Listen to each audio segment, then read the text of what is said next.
अस्सलाम वालेकुम जनाब दोस्तों की हाल है ठीक हो उम्मीद करना ठीक ही हो अच्छा गल ਇਹ कि अज मैं इंशाल्लाह ਤੁਹਾਨੂੰ बहुत ही मज़ेदार और ट्विस्ट कहानी दसन लगा कि पी ऑफ ਦਾ ना यार बड़ा मसला आ ਜਾਂਦਾ है ਸਾਡੇ ਕੋਲ कि पी ऑफ किस तरह हो ਜਾਂਦਾ है मतलब अच्छा ਇਹਦਾ ਸਿੰਪਲ ਜਿਹਾ ਦੋ ਤੋਂ ਤਿੰਨ ਤਰੀਕੇ ਨੇ ਠੀਕ ਕਰਨ ਦੇ ਫਿਲਹਾਲ ਮੈਂ ਤੁਹਾਨੂੰ ਦੋ ਦੱਸ ਰਿਹਾ और इंशाल्लाह शार्ट जी वीडियो है 1-2 मिनट या 3 मिनट की अखीर मेरी वीडियो होंगी उनके इंशाल्लाह भरपूर खजाना ना भरी होंगी है तुसी इंशाल्लाह वेखो दे और इंजॉय करो दे और खुद इस चीज़ को तस्लीम करोगे कि यार बंदे ने बिल्कुल ठीक बोलिया ठीक है ना।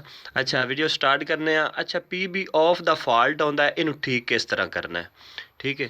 सब तो पहले असी पी दे विच जावांगे ठीक है पी दे विच ठीक है।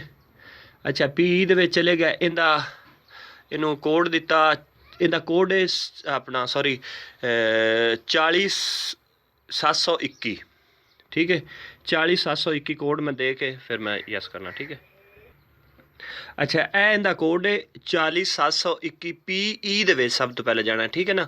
अच्छा पी दे विच चले गए 40-721 असी लिख लिया ठीक है इत्थे चले गए। अच्छा असी जावांदे जी पी सॉरी पी 8 ਦੇ ਵਿੱਚ ਜਾਵਾਂਗੇ ठीक है ना।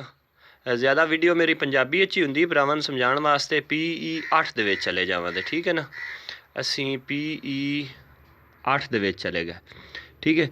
इत्थे 850 लिखा होंदा है सिंपल इत्थे करना है मतलब 350 या 380 कर दो दे इंशाल्लाह ताला ये फॉल्ट ख़त्म हो जाएगा।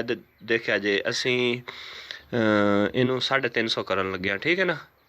ए 350 हो गया एरर खत्म हो गया वेरी गुड 2 मिनट ਦੇ ਵਿੱਚ ਵੇਖ ਲਓ टाइम ਵੇਖ ਲਓ 2 ਮਿੰਟ ਦੇ ਵਿੱਚ जनाब ठीक कर दिता है।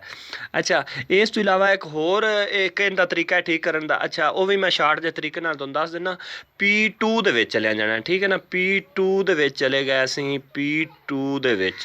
अच्छा P2 दे विच जाके अच्छा P2 दे विच जाके अगे 0 आ गया।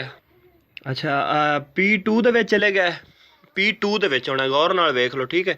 P2 ਦੇ ਵਿੱਚ ਇੰਟਰ ਹੋਵਾਂਗੇ ਤੇ ਸਾਡੇ ਅੱਗੇ ਆ ਜਾਏਗਾ ਜੀ एक लिखिता होगा ठीक है। इन सिंपल सिर्फ 0 कर देना फिर भी इंशाल्लाह तुहाडा फॉल्ट जिहड़ा ना ये ख़त्म हो जाएगा। मेरे अग सिर्फ दुआ कर देनी है तुहाडा भाई शान अली पंजाब कल्चर मेरा चैनल है हो सके तो सबसक्राइब कर देना ना हो सके तो दुआवां याद रखना। बहुत मेहरबानी शुक्रिया थैंक यू नवाजिश।